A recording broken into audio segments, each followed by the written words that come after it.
ముసలోడా, ఓ ముసలోడా, అంతగానో ఊరి మీద పడగలుగుతా అన్నావు. ఏమే మళ్ళీ మొగన్ని పట్టుకుని ముసలోడా ముసలోడా అంటూ నీకు కావరం బాగా ఎక్కువైంది. చెప్పి ఏంది సంగతి, నీకేం వచ్చింది? ఎప్పుడు కూర్చున్న కాడనే కూర్చో, నించున్న కాడ నించుంటావు, రాను మూడు రావటు. అబ్బా అత్త అత్త, అస్తే పొద్దున మీద అరిగిపోదు, నువ్వు బాగున్నావు తిని కథ. సరే అంతకన్నా ఒకటే తిరుగుతాను, పొద్దున్న లేచిన కాడ నుంచి తింటావు తిరుగుతావు. నీకేం పోయే కాలం వచ్చింది, మళ్ళీ పీక్తున్నావు గీక్తున్నావు అంటావు. ఏం లేదే, మళ్ళీ ఇంకా పులిగాని ఇంటికి పోయి వచ్చిన. అవునా, ఎందుకు ఏం పుట్టింది నీకు? ఆ అంక పెట్టుకొని మళ్ళీ ఏం గణకారం చేద్దాం అనుకుంటున్నావు?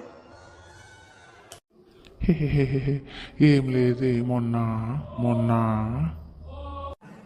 ఆగు, ఎగిలిస్తున్నావు హిహి అని మళ్ళీ ఏం గణకారం చేసినవే. ఈసారి గిట్ట నువ్వేమైనా చేసి వీకినావని తెలిసిందో నేను కోసి కారం పెడుతుందో చూసుకో. చక్కగా నీ అమ్మ దగ్గరికి ఎడుచుకుంటూ పోతావు, నీ అమ్మ యాదికి రావాలి చూడు. ఏం లేదే, నేను ఆ పులిగాడు ఇంకో ఇద్దరం దోస్తులం కలిసి గోవాకు పోదామని ప్లాన్ వేసుకున్నాం. ఇప్పుడు షాపింగ్ పోయి ఇంకా ఆకులు గీగులు కొనుకొచ్చుకుంటా, వాళ్ళు కొనుకొచ్చుకోరంట. నేను ఈ గోష్ మీద పోతే ఈ కారంగా ఉంటుంది మళ్ళీ గోవాకి.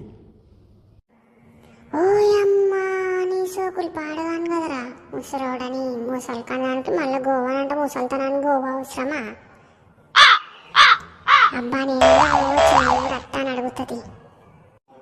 ఏవండి, నేను కూడా రావచ్చా గోవాకి? నన్ను కూడా తోలుకోపోతావా మరి? ఆగు, ఇప్పటిదాకా ముసలోడు అంటే ఇప్పుడు ఏమండి అనబడుతుంది. ఓ అమ్మో, దీని ముసలితనాన్ని గోవాకి పోతుందంట అంతా కలిసి. ఆయనకు సిగ్గుశరం లేదు, దీనికి సిగ్గుశరం లేదు. కొడుకు కోడల్ని బయటికి కూడా అని చెప్పేది లేదు, కానీ దీని సోకులు పాడగాను, దీని సోకులు సంతపోను కదనే.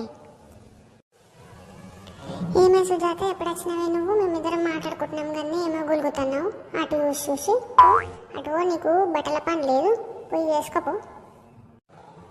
సరే తీపోతానా.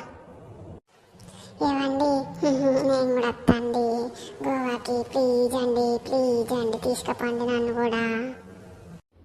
ఓయమ్మో, నేను గోవా తీసుకోవద్దు ఇంకేమైనా ఉందా? చిన్న బర్ర పిల్లని సంకలో పెట్టుకోపోయినట్టే. రాయే పోదాము, గదేముంది. ముందుగా షాపింగ్ పోనికి పైసలు ఇవి. అప్పట్లోపు ఏదో ఒక పిలాని వేసి దీని ఇంటికాడే ఉంచుకోవచ్చు. సరే అండి, తీసుకొస్తా పోయి.